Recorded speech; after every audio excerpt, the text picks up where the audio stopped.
এখান থেকে রোহতাং হচ্ছে 2 কিলোমিটার আর লে হচ্ছে 411 কিলোমিটার। জাস্ট অনেক কাছে আমরা এখন। লে যেতে গেলে কিন্তু ওই ভোরবেলা বেরোলেই বেটার, তাই লে লাদাখ যাওয়াটা সম্ভব, নাহলে লে লাদাখ যাওয়াটা অসম্ভব। আর লে লাদাখে আগেই যা দেখতে পাচ্ছি, যা দৃশ্য, এটা কিন্তু হেভি জায়গা। এটা হচ্ছে রোহতাং পাস, দারুণ। আটাল টানেল পার করলে কিন্তু আমরা এখানে পৌঁছাবো। এই ওপর দিয়ে আমাদেরকে এখন যেতে হবে, এই ওপর দিয়ে যাবো। সব আসছে রাইডাররা। মাঝে কিন্তু কিছু ভাঙার রাস্তা রয়েছে, এই যে ভাঙাচোরা রাস্তা রয়েছে, তারপর কিন্তু আবার রাস্তা ঠিক হয়ে গেছে। এই দেখো রাস্তাটা দেখো, খুবই সুন্দর গ্রিনারি আর এত উঁচু উঁচু গাছ রয়েছে না, এর জন্য আরও বেশি ঠান্ডা এখানে। এখানে কিন্তু ভীষণ ঠান্ডা রয়েছে, প্রায় 9 থেকে 8-9 ডিগ্রি সেন্টিগ্রেড হবে। আর প্রায় আমরা কিন্তু আটাল টানের সামনে পৌঁছেই গেছি। এই ভিড়টা দেখলে বুঝতে পারছো, এখানে কিন্তু আটাল টানের সামনে দাঁড়িয়ে সবাই প্রচুর ফটোশ্যুট করে।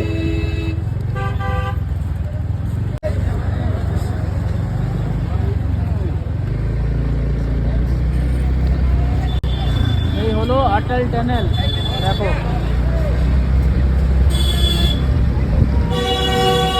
এই আমরা পৌঁছে গেছি এখন আটাল টানেল, এই এন্ট্রি করছি আটাল টানেলে। তোমরা জাস্ট দেখো এই সিনিক ভিউ। ও আটাল টানেলে বস, এখন ঢুকছি আটাল টানেল।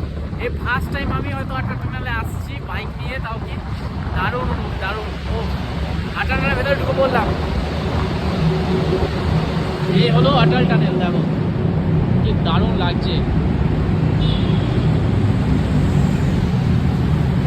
অসাধারণ অসাধারণ। আপনাদের এই স্ক্রিনে তো কয়েক সেকেন্ডের মধ্যে আটাল টানেল শেষ, কিন্তু এই আটাল টানেল কমপ্লিট করতে প্রায় কিন্তু আধা ঘন্টা লাগলো, কারণ কি 10 কিলোমিটার লম্বা। আর কি সমুদ্র তল থেকে কিন্তু সবচেয়ে উঁচুতে এত বড় টানেল কিন্তু ইন্ডিয়াতেই রয়েছে, সেটা হচ্ছে আটাল টানেল। এর ওপারটা গিয়ে তোমাদের দেখাচ্ছে, ওপারে এখানটা কিন্তু যদি তোমরা মানে ডিসেম্বরের পরে আসো, এখানে প্রচুর বরফ থাকে, প্রচুর বরফ। কিন্তু এখন প্রচুর ঠান্ডার প্রচুর হাওয়া চলছে। একটা সাইড করে জাস্ট দাঁড়াবো, দাঁড়িয়ে তোমাদের সাথে দেখো। এখন চলেছে আটাল টানেলের বাইরে, প্রচুর হাওয়া চলছে, প্রচুর হাওয়া চলছে। এই হচ্ছে আটাল টানেলের বাইরের সিন। সবাই কিন্তু ফটো তুলতে ব্যস্ত, আমিও সেরকম ফটো তুলছি, ভিডিও করছি। আর প্রচণ্ড হাওয়া দিচ্ছে, এখান থেকে বেরিয়ে যাবো। এই সাইডগুলো প্রচুর কাছে পৌঁছে গেছি তো, সেই জন্য আরও বেশি ঠান্ডা লাগছে। যাই হোক, আর একটু অল্প একটু এগোবো, তারপর কিন্তু এখান থেকে ব্যাক করবো। আর বেশি তো যাওয়া যাবে